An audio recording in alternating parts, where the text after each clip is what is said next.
नमस्कार विद्यार्थी मित्रांनो, डॉक्टर सुशील स्पॉटलाईट या आपल्या यूट्यूब चॅनलवर तुमचं सर्वांचं स्वागत आहे. आज आपण 8 जुलै 2020च्या चालू घडामोडींचं विश्लेषण बघणार आहोत. तत्पूर्वी डॉक्टर सुशील स्पॉटलाईटला टेलिग्रामवर फॉलो करण्यासाठी डिस्क्रिप्शनमधली लिंक तुम्ही वापरू शकता. तसंच फेसबुकवरही आपला ग्रुप आहे, तिथेही तुम्ही फॉलो करू शकता. तर बघूयात 8 जुलै 2020च्या महत्त्वाच्या चालू घडामोडी. आता ही जी न्यूज आहे ती आपण ऑलरेडी बघितली होती की सीबीएसईचा अभ्यासक्रम 30% कमी करण्यासंबंधी सीबीएसई प्रयत्नरत होतं आणि सीबीएसईने तो निर्णय घेतलेला आहे. सीबीएसईचा जो अभ्यासक्रम असणार आहे आता येत्या शैक्षणिक वर्षासाठी तो 30% कमी असणार आहे. आणि याच्याकरता सीबीएसईने जे काही आहे तर त्यांनी मनुष्यबळ विकास मंत्रालयाने जे आहे ते अभ्यासक्रम कमी करण्यासंबंधी पालक आणि शिक्षकांची मतं मागवली होती आणि जवळपास 1,500 नागरिकांनी त्याला प्रतिसाद दिला होता. आता ऑलरेडी शैक्षणिक वर्ष जे आहे ते सुरू व्हायला उशीर आहे आणि त्यातल्या त्यात दुसरा महत्त्वाचा काही ठिकाणी ऑनलाईन क्लासेस सुरू झालेले आहेत, परंतु सर्व विद्यार्थ्यांना त्याचा ॲक्सेस नाही. अशा बरेचसे इश्यू आहेत आणि त्याच्यामुळे अध्यापनावरचा भार कमी करण्याकरता सीबीएसईने अभ्यासक्रम जो आहे ते 30% कमी केलेला आहे. 70% जेवढं सिलेबस आहे ते शिकवलं जाणार आहे. तर हे फार एक महत्त्वाचा सकारात्मक ज्याला हे म्हणतो आपण शैक्षणिक याच्यातला निर्णय तर तो आहे. तर याला गुड गव्हर्नन्ससाठी तुम्ही वापरू शकता. तुम्हाला एसेमध्ये इंटरव्ह्यूमध्ये जेव्हा गुड गव्हर्नन्सचं एक्झाम्पल लागेल तर त्यावेळेस हा एक बेस्ट एक्झाम्पल आहे. जसं तुम्ही महाराष्ट्रात बघू शकता की महाराष्ट्रामध्ये विद्यापीठांच्या ज्या परीक्षा आहेत त्याच्यासंबंधी महाराष्ट्र सरकार आणि राज्यपाल हे एका पद्धतीने ते द्वंद्व कधीपासून चालू आहे. तर आपल्याला गुड गव्हर्नन्स फार महत्त्वाचं आहे, त्याच्यासाठी अशा पद्धतीने गोष्टी होणं फार फार गरजेचं आहे. ओके. आणि नेक्स्ट वन, आता बघा काल एक कमेंट होती की रेड टेप मेकॅनिझम काय असतं. रेड टेप मेकॅनिझम आज बघा आलं आहे लाल फितीचा फटका. म्हणजे जे गव्हर्नमेंट ऑफिसमध्ये तुम्ही जर कधी गेला, सरकारी कर्मचारी तुम्हाला बऱ्यापैकी म्हणजे जे काही मोठ्या प्रमाणात करप्शन तिथं आढळतं तर तुमचं काम लगेच होत नाही किंवा तुम्हाला पैशाची डिमांड केली जाते, किंवा तुम्ही जर प्रामाणिकपणे सगळ्या गोष्टी करत असाल आणि तुम्हाला पैसे द्यायचे नसतील तर त्या केसमध्ये तुम्हाला या टेबलवरून त्या टेबलवर इतकं फिरवलं जातं किंवा तुमची फाईल साहेबांकडे गेलेली आहे तिकडून आलीच नाही किंवा तुमची फाईल सापडत नाही आहे, हे जे काय असतं, किंवा एकापेक्षा जास्त परवानग्या तुम्हाला घ्याव्या लागतात. जसं आपण काल बघितलं होतं झोपडपट्टी पुनर्वसन जे आहे त्याच्यासाठी जे आधी 8 टेबल होते, 8वरून 3 टेबल, म्हणजे विचार करा एक फाईल 8 टेबलवर म्हणजे 8 लोकांच्या हातून सरकणार आहे. 3 टेबल म्हणजे 3 लोकांच्या हातून सरकली तर पटकन होईल, मतमतांतरं कमी राहतील. तर याला लाल फी असं म्हटलं जातं. पथविक्रेता आत्मनिर्भर योजना जी आहे तर नागपूर महानगरपालिकेत तिचं काम सुरू झालेलं नाही आहे आणि तिथले जे उपायुक्त आहेत त्यांनी सांगितलं आहे की राज्य शासनाकडूनच आम्हाला कुठले निर्देश मिळालेले नाहीत. बँकांच्या बाबतीत दुसरा मेजर इश्यू आहे की याच्यात 10,000पर्यंत तुम्हाला कर्ज मिळणार आहे. आता बँकेने कधी पथविक्रेत्यांना कर्जच दिलेलं नाही आहे, हे आपण मागे डिस्कस केलं होतं तुम्हाला जर आठवत असेल तर बँकांसमोर पण एक पेच आहे की याला डील कसं करायचं.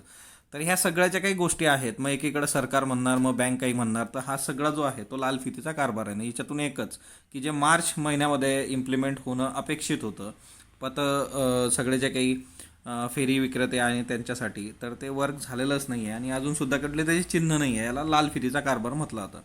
ही न्यूज पण आपण कव्हर केली होती की महिला अधिकाऱ्यांना लष्करात कायम नियुक्ती द्यायची सुप्रीम कोर्टाचा तसा निर्देश आहे. फक्त त्याला आता ह्या करोना काळात आणि ज्या काही गोष्टी झाल्या तर ते इम्प्लिमेंट करण्यासाठी मुदतवाढ केंद्र सरकारने मागितली होती, ती मुदतवाढ त्यांना दिलेली आहे. ओके. म्हणजे 6 महिने मुदतवाढ मिळावी असं केंद्र सरकारने म्हटलं होतं कोविड-19 करता आणि ते परमनंट कमिशनसाठीचा तो दिलेला आहे. सर्वोच्च न्यायालयाने जो आदेश दिला होता त्याच्यामध्ये ज्या महिला शॉर्ट सर्व्हिस कमिशनमध्ये अधिकारी म्हणून कार्यरत आहेत त्यांना परमनंट कमिशन अधिकारी म्हणून 3 महिन्यात विचार केला जावा. सेवेची 14 किंवा 20 वर्ष पूर्ण केलेली असतील तर त्यांचा विचार करणं अपेक्षित होतं. तर भारतीय लष्कराच्या 10 शाखांमध्ये शॉर्ट सर्व्हिस कमिशन महिला अधिकाऱ्यांना परमनंट कमिशन देण्याचं केंद्राने 25 फेब्रुवारी 2019 रोजीचं जे धोरण होतं ते सर्वोच्च न्यायालयात मान्य केलं होतं. म्हणजे ही फार बऱ्यापैकी जुनी न्यूज आहे. फक्त त्याची अंमलबजावणी कोविड-19मध्ये होऊ शकत नाही म्हणून त्यांनी जास्तीचा वेळ मागितला होता. नेक्स्ट वन, आता बघा एक तर गोष्ट क्लिअर झालेली आहे की दोन्ही देशांमध्ये बऱ्यापैकी गोष्टी जुळून आलेल्या आहेत, चीन आणि भारत. आणि चीनचं सैन्य जे आहे आणि भारताचं LAC पासून आपण दूर दूर जातो आहे. जवळपास 1.5 किलोमीटरपर्यंतचं सैन्य मागे घेतलं होतं चीननी कालच्या याच्यात. पण आता पुढचं चॅलेंज काय असणार आहे चीनच्या बाबतीमध्ये त्यासंबंधीचा हा एक महत्त्वाचा लेख होता. तिच्यातले काही मुद्दे आहेत ते आपण बघणार आहोत. जसं की आता सध्या जे काही चॅलेंजेस असणार आहे त्या चॅलेंजेसमध्ये पीपल्स रिपब्लिक ऑफ चायना, ज्याला PRC असं शॉर्ट फॉर्म ते वापरतात, ओके, या लेखामध्ये किंवा बऱ्याच ठिकाणी असतं. तर हिच्यामध्ये आता ते त्यांचं न्यूक्लिअर आर्सेनल कंटिन्युअसली एक्सपांड करणार आहेत. हा पण एक महत्त्वाचा इश्यू असणार आहे. म्हणजे जे काही अण्वस्त्र आहेत है ना, न्यूक्लिअर शस्त्रास्त्र, तर ते मोठ्या प्रमाणावर वाढवतील आणि ही पण आपल्यासाठी एक चिंतेची बाब असणार आहे. ऑब्विसली ही कुठली सरप्राइझिंग गोष्ट नाही आहे, म्हणजे हे काही आपल्यासाठी अनपेक्षित नाही आहे, हे आपल्याला चांगलंच माहीत आहे. म्हणजे आता खरं तर न्यूक्लिअर आर्सेनल्स जे काही आहेत तर त्याचे अण्वस्त्र आणि त्या सगळ्या गोष्टी, त्याचं मॉडर्नायझेशन, आधुनिकीकरण चायना करतं आहे.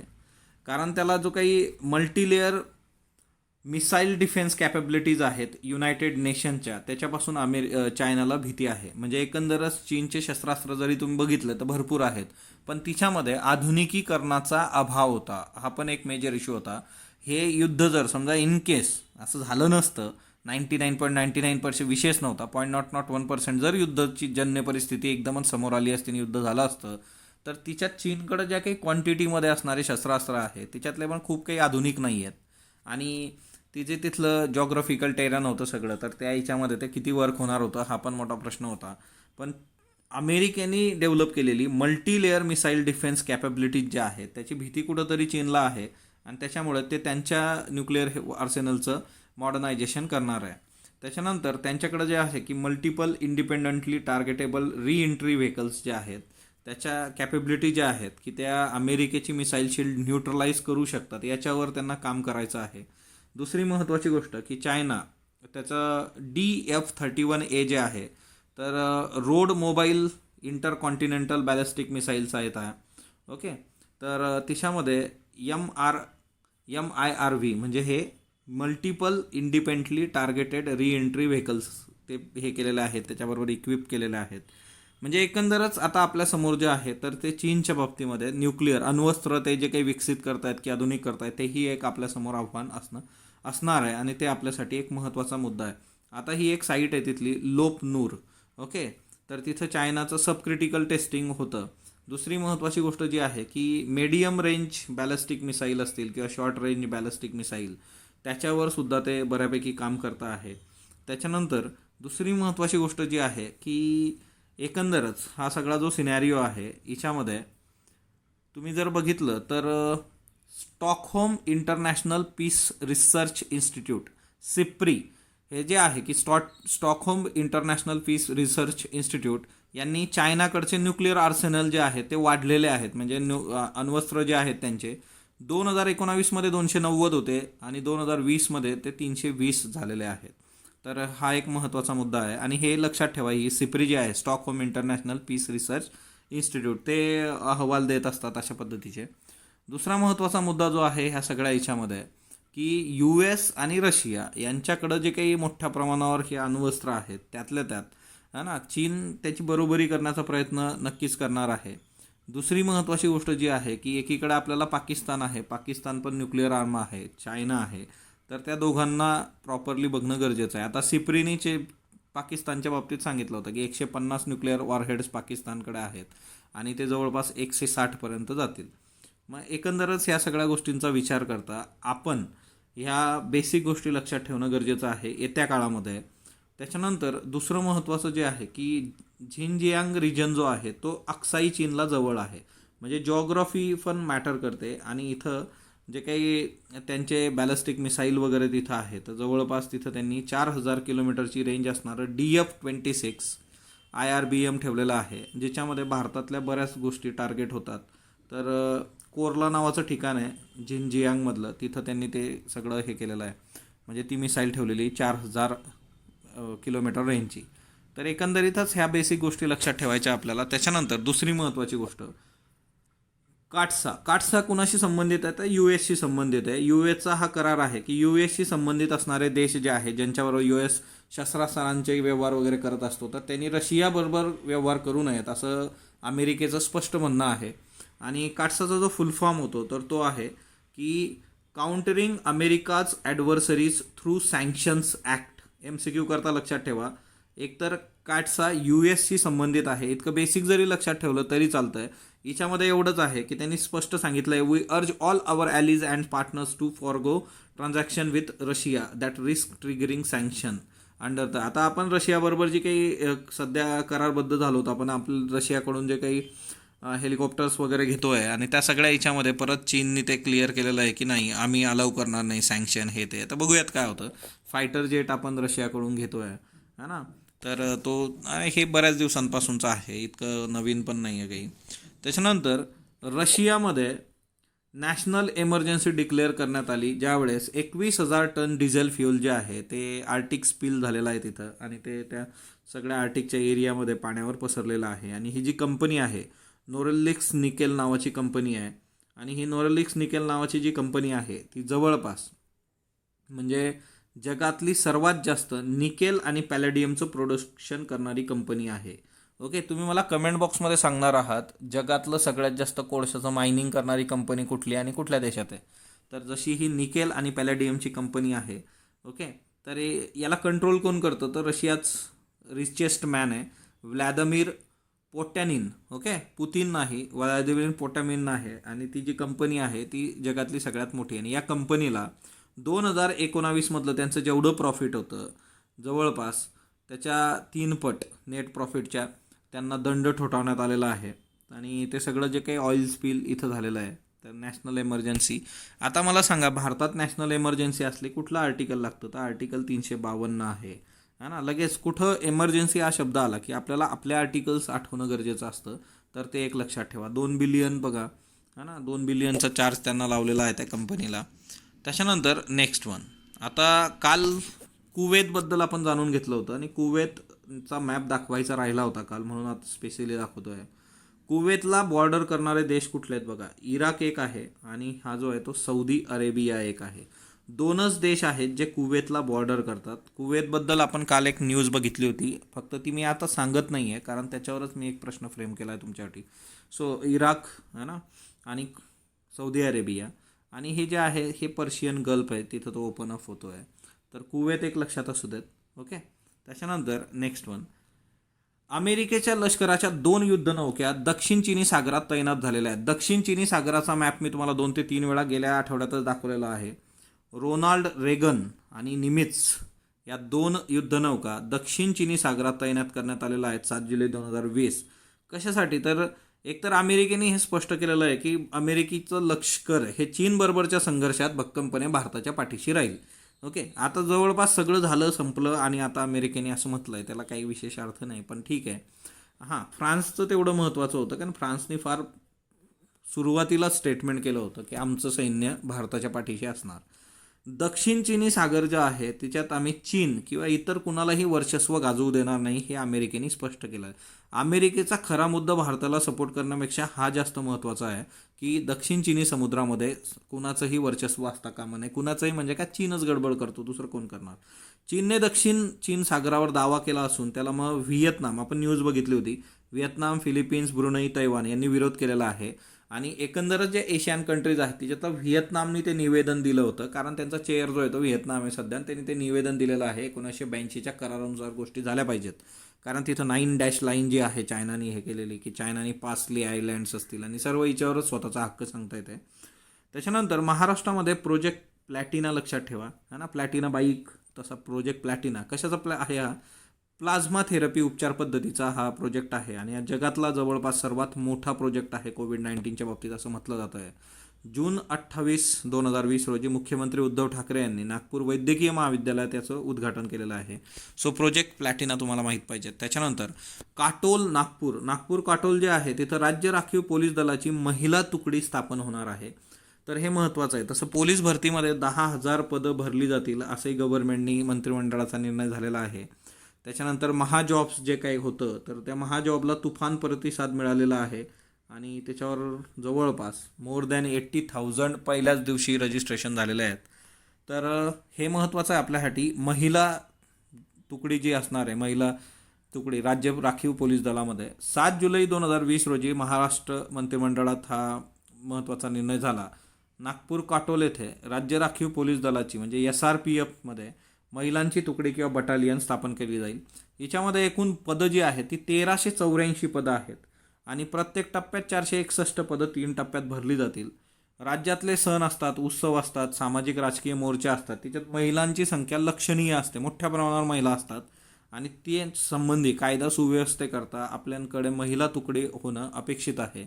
आणि हे 2020मध्ये आपल्याला उमगलं, याच्यातच म्हणजे तुम्हाला लक्षात येतील गोष्टी कशी पद्धतीने होतात. पण ठीक आहे, आता होत आहे, चांगली आहे. ब्राझीलचे अध्यक्ष बोल्सोनारो यांना करोनाची लागण झाली. बघा, ब्राझीलबद्दल तुम्हाला बेसिक माहीत पाहिजे, त्याचं रिझनच सांगतो की एकतर बोल्सोनारो ही जी व्यक्ती आहे ही त्याच्या निर्णयांमुळे, जसं ट्रम्प आहे तर त्याच कॅटेगरीचा हा माणूस आहे. म्हणजे ब्राझील अख्खा जळतोय आणि याला काही घेणं देणं नाही आहे, अशा पद्धतीने ट्रीट करणं किंवा स्वतःचे अतिशय एक्स्ट्रीम मतं असणारी ही व्यक्ती आहे. आणि बोल्सोनारो यांनी करोना हाताळताना अतिशय निष्काळजीपणाचं धोरण हे केलं होतं स्वतः.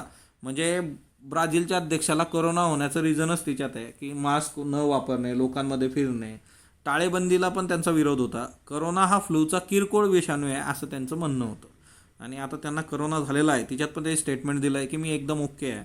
ओके, चांगली गोष्ट आहे, तुम्ही चांगलंच राहा. आणि अत्यावश्यक वस्तूंच्या यादीत मास्क आणि सॅनिटायझर जे होते तिथला अत्यावश्यक वस्तूंच्या यादीतून वगळलेला आहे. आणि कुणी वगळलं आहे? केंद्रीय अन्न व सार्वजनिक वितरण विभाग. MCQ करता लक्षात ठेवा की अत्यावश्यक वस्तूंच्या यादीत प्लस मायनस कोण करत असतं? केंद्रीय अन्न व सार्वजनिक वितरण विभाग करतो. कारण काय दिलं तर पुरेशी उपलब्धता आहे. आता होलसेल आहेत म्हणजे मास्क आणि सॅनिटायझर.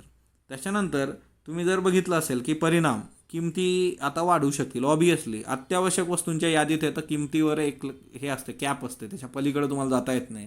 पण आता किमती वाढू शकतात, हा याच्यातला एकदम सिंपल मुद्दा आहे.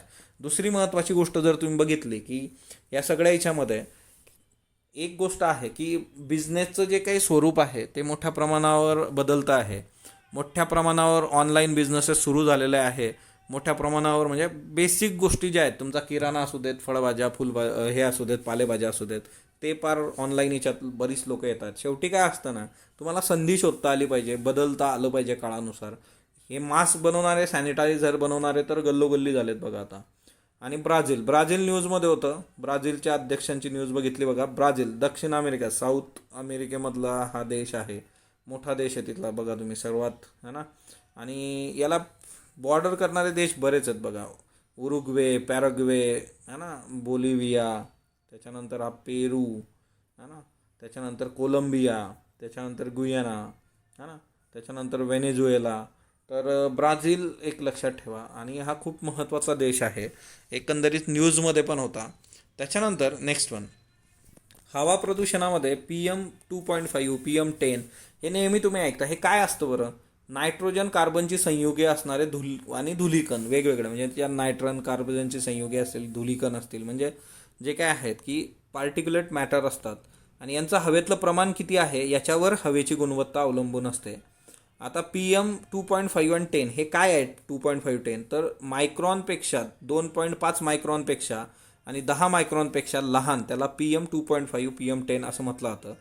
मानवी आरोग्याच्या दृष्टीने जास्त घातक हे असतं. जागतिक आरोग्य संघटनेच्या अहवालानुसार दरवर्षी जगभरात 70 लाख लोक प्रदूषणामुळे जीवाला मुकतात.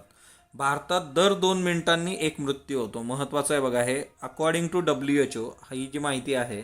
तर काल पण आपण बघितलं होतं 7 मिलियन, तर ते आपण कालही बघितलं होतं. पण भारतात दर 2 मिनिटांनी एक मृत्यू होतो. एकीकडं आपल्याला करोना दिसतोय, पण प्रदूषणामुळं त्याच्यापेक्षा कितीतरी जास्त पटीने लोक मरत असतात, हे आपण विसरतो. हवेची गुणवत्ता आणि त्याच्यावर संशोधन करणाऱ्या संस्थांमध्ये 2 महत्त्वाच्या लक्षात ठेवा. Centre for research on energy and clean air. आणि हे सफर तुम्हाला विचारलं पण जाऊ शकतं MCQला, सफर कशाशी संबंधित आहे? तर हे एन्व्हायरमेंट, एअर पॉल्युशनशी संबंधित आहे. System of air quality and weather forecasting and research. दलित जाणीवांसंबंधी एक लेख होता आणि तिच्यामधले काही बेसिक फॅक्ट्स मी उचललेले आहेत, तेवढे लक्षात ठेवा. की तुकाराम तात्या पडवळ यांनी जातीभेद विवेकसार हा ग्रंथ एक हिंदू म्हणून लिहिला होता, या नावाने लिहिला होता. म्हणजे लेखक एक हिंदू, जातीभेदाचा विवेकसार 1861 मध्ये लिहिलेला आहे. गोपाळबाबा वलंगकर, तर हे तुम्हाला राज्यसेवाच्या याच्यामध्ये नाव वाचलं असेल पेपरमध्ये तुम्ही, गोपाळबाबा वलंगकर. ब्राह्मण महारांचे विधी का करत नाहीत असा प्रश्न त्यांनी विचारला होता. स्टेटमेंट विचारले जातात बघा इतिहासामध्ये. गोपाळबाबा वलंगकरांनी हा प्रश्न विचारला आणि तिथून अस्पृश्यता विरोधी युक्तिवादाला सुरुवात झाली. त्याच्यानंतर विटाळ विध्वंस ही कृती जी होती त्यांची, वलंगकरांची, ते त्यांनी वास्तवात आणलेली आहे. आणि एकंदरच दलित जाणीव, दलित हे जे आहे तिच्यामध्ये बेसिक 4 गोष्टी येतात. ते म्हणजे काय? वेदना, आत्मभान, विद्रोह आणि नकार. एखाद दिवशी वेळ भेटला तर ते एक्सप्लेन करेल, पण आता कसं असतं की शेवटी वेळेचा पण हे असतो. महात्मा फुलेंनी जिस तन लागे वही तन जाने, बीजा क्या जाने गवारा रे, हा संत कबीरांचा त्यांचं वचन आहे. तर संत कबीरांचं वचन उद्धृत करून महात्मा फुलेंनी जातीयांच्या आणि स्त्रियांच्या व्यक्तिनिष्ठ अनुभवाची ज्ञाननिर्मितीमधील गरज प्रतिपादली होती. तर एकंदरच जी काही दलित जाणीव आहे, ती दलित जाणीव ती महात्मा फुलेंमधून येते, ती डॉक्टर आंबेडकरांच्या विचारातून येते आणि तिच्यातून त्या सगळ्या गोष्टी आहेत. पर्यावरण प्राणी प्रजातीमध्ये लक्षात ठेवा, गोल्डन बर्ड विंग, तर हे भारतातलं सर्वात मोठं फुलपाखरू म्हणून समोर आलेलं आहे. ऑलरेडी 1932 ब्रिटिश ब्रिगेडियरने याचा शोध घेतला होता. त्याचा जो आकार असतो, पंख, त्याचा विंग स्पॅन जो आहे तो मादीचा 194 mm, नराचा 106 mm. याचा अर्थ काय, मादीचा आकार नरापेक्षा मोठा असतो. हिमालयामध्ये सापडणारं हे फुलपाखरू आहे. ओके, त्याचा फोटो बघूयात आपण. आता हे आहे बघा गोल्डन जे आहे बर्ड विंग. तर हे जे गोल्डन बर्ड विंग आहे तर ॲक्च्युली हे मेल आहे आणि हिच्यामध्ये लिहिलेलं आहे बघा की which has smaller wing span than the female. हा ना, फिमेल मोठी असते हिच्यामध्ये, तर ते एक लक्षात असू देत, गोल्डन बर्ड विंग. पुढचं आहे, अमेरिकेने ऑनलाईन वर्ग घेणाऱ्या विद्यापीठातील परदेशी विद्यार्थ्यांना मायदेशी पाठवण्याचं ठरवलेलं आहे. आणि अमेरिकेच्या स्थलांतर विभागाने 2020च्या उन्हाळ्यात अमेरिकेत सुरू झालेल्या शैक्षणिक सत्रामध्ये जेवढी विद्यापीठं ऑनलाईन शिकवणार आहेत त्या सर्व विद्यापीठात शिकणाऱ्या परदेशी विद्यार्थ्यांना घरी पाठवण्याचा निर्णय घेतलेला आहे. याच्यामध्ये मोठ्या प्रमाणावर भारतीयही आहेत. पूर्णपणे ऑनलाईन शिक्षण असलेल्या विद्यापीठामध्ये ज्या परदेशी विद्यार्थ्यांनी प्रवेश घेतलेला आहे आणि सध्या ते मायदेशात आहेत किंवा कोविड-19मुळे ते येऊन गेले, भारतात आलेले आहेत आणि तिथं ऑनलाईन चालू झालेलं आहे, तर त्यांनी भारतातच राहायचं. त्यांना आता अमेरिकेत येण्याचा व्हिसा दिला जाणार नाही. शैक्षणिक विजाच्या बाबतीमध्ये तुम्ही बघा, F1 जो असतो तो अमेरिकेतल्या शिक्षणासाठीचा विद्यार्थी विजा आहे. M1 जो आहे तो व्यावसायिक आणि इतर अशैक्षणिक संस्थात प्रवेश घेणाऱ्यांना दिला जाणारा व्हिसा आहे. तर F1, M1 अमेरिकेतले व्हिसा खूप चर्चेमध्ये आहेत, तर हे बेसिक लक्षात ठेवा. आपण बरेचसे बाकीचेही बघितलेले आहेत. 2017-18 विद्यार्थी संख्या जी आहे भारताची ती 2,51,290 आहे अमेरिकेमध्ये आणि 2017-18 ही 4,157 वाढलेली आहे. चीनचेही मोठ्या प्रमाणात विद्यार्थी अमेरिकेत आहेत, 4,78,732. करोनामुळे घेण्यात आलेलाचा फटका भारतीय विद्यार्थ्यांना मोठ्या प्रमाणावर बसला आहे. आता बघा, व्यक्तिनिधनमध्ये हरीश शहा, वय वर्ष 76, हिंदी चित्रपट निर्माते आणि दिग्दर्शक होते. चित्रपट निर्मिती आणि दिग्दर्शनामध्ये काला सोना, राम कितने तेरे नाम, जे मेरे जीवन साथी, जाल द ट्रॅप, जलजला असे पिक्चर त्यांनी केले होते. त्यांचं निधन झालेलं आहे. व्हाय मी, कर्करोगाने त्यांचं निधन झालं होतं आणि त्यांनी कर्करोग संघर्षाची कहाणी मांडणारा लघुपट तयार केला होता, ज्याला राष्ट्रपती पुरस्कार मिळालेला आहे. व्हाय मी म्हणून महत्त्वाचं आहे.